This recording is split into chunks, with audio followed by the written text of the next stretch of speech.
আর এদিকে মুর্শিদাবাদের ভগবানগোলার দিকে নজর রাখতেই হচ্ছে, কারণ সেখানে কংগ্রেস ও তৃণমূল প্রার্থী মনোনয়ন জমা করতে গিয়ে সৌজন্যে সাক্ষাৎ করলেন। কথা বলবো, বিস্তারিত জানবো, পুরো বিষয়ে নজর রাখুন। জমা করতে গিয়ে করলেন সৌজন্য সাক্ষাৎ। দেখুন ঠিক ছবি সবুজ বার্তা নিউজে। আগামী 7ই মে মুর্শিদাবাদ লোকসভা নির্বাচনের পাশাপাশি ভগবানগোলা বিধানসভার উপনির্বাচন অনুষ্ঠিত হবে। উপনির্বাচনে তৃণমূল কংগ্রেসের প্রার্থী রিয়াদ হোসেন সরকার এবং কংগ্রেস প্রার্থী আঞ্জু বেগম মনোনয়ন জমা করতে যান বৃহস্পতিবার। এদিন দুপুরে কর্মী সমর্থকদের সঙ্গে মিছিল করে দুই দলেরই প্রার্থীরাই মনোনয়ন জমা করতে পৌঁছান লালবাগ মহকুমা অফিসে। প্রথমে মনোনয়ন জমা করতে প্রবেশ করেন তৃণমূল প্রার্থী রিয়াদ হোসেন সরকার। তিনি মনোনয়ন জমা করে বেরিয়ে কংগ্রেস প্রার্থী আঞ্জু বেগমের সঙ্গে সৌজন্য সাক্ষাৎ করেন। এদিন তৃণমূল কংগ্রেসের প্রার্থী রিয়াদ হোসেন সরকারের সঙ্গে মনোনয়নের মিছিলে উপস্থিত ছিলেন বহরমপুরের মুর্শিদাবাদে সাংগঠনিক জেলা তৃণমূলের সভাপতি অপূর্ব সরকার ডেভিড। উপস্থিত ছিলেন রানীনগর বিধানসভার বিধায়ক শৌমিক হোসেন, জেলা পরিষদ সদস্য আবু সাইন রিপন সহ দুটি ব্লকের তৃণমূলের নেতৃত্বরা। রিপোর্ট সবুজ বার্তা নিউজ। আমাদের প্রেফারেন্সটা বেশি থাকবে আমাদের দমকল মানুষের ভগবাংলাবাসীর পক্ষে খুবই উপযোগী একটা প্রকল্প। আমাদের মাননীয় ইদ্রিস আলী সাহেব উনি কিছুটা কাজ এগিয়ে গেছেন, ওনার কাজটাকে আমি সমাপ্ত করার চেষ্টা করব এবং একটা কলেজ করার একটা চেষ্টা আমরা থাকবো, যে আমাদের ভগবাংলায় একটা কলেজের একটা ইয়ের জন্য আবেদন রাখবো। এই যে নমিনেশন জমা দিচ্ছিলেন, কে কে সঙ্গে ছিল বলে? 2 নম্বর সভাপতি রূপ সাহেব ছিলেন, হ্যাঁ, শৌমিক হোসেন ছিলেন, ডেভিড দাও এসেছিলেন, আমাদের ডিপি, তারপরে সাউনি সিংহ রায় ছিলেন, আমাদের পূর্ত কর্মাধ্যক্ষ জেলার রাজুদা এসেছিলেন, আমাদের এখানে এখনও আছে অশেষ ঘোষ আছে, আমার ইন্দ্রজিৎ ধর ছিলেন, সবাই ছিলেন এখানে, মানে চাঁদের হাট বসেছিল আজকে, এখনও সবাই আছে।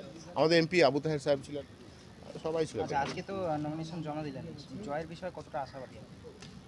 জয়টা শুধু সময়ের অপেক্ষা, ওই 4 জুন দেখবেন, মোটামুটি ভোটের আগেই ভোট কিন্তু হয়েই গেছে, আপনারা দেখতে পাচ্ছেন। কতটা জয় হতে পারে? কারণ এর আগে আমরা দেখেছিলাম নির্বাচনে, সেখানে ইদ্রিস আলী সাহেব তিনি রাজ্যের 3য় স্থানে ছিলেন জয় নিয়ে, সেখানে এবার কি হতে পারে?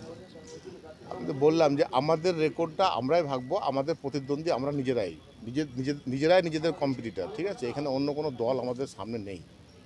আচ্ছা, এর জন্য সাক্ষাৎ করলেন দেখলাম, কি মনে হচ্ছে তাদের সঙ্গে কতটা লড়াই হতে পারে? কিছুই দেখুন, ব্যাপারটা হচ্ছে যে সৌজন্য সাক্ষাৎ তো হবেই মানুষের সঙ্গে, ঠিক আছে? আমরা তো সামাজিক জীব, আমরা তো হানাহানি রাজনীতি পছন্দ করি না, হ্যাঁ, আমরা সৌভ্রাতৃত্বে বিশ্বাস করি, ঠিক আছে? তো সঙ্গে রেখে ওরা দুর্বল বা ভোট বেশি পাবে না বা করবে না বলে বা রাজনীতি করতে দেবো না, এরকম মন মানসিকতা আমাদের নেই, যেটা বাবা আমলে হয়েছে।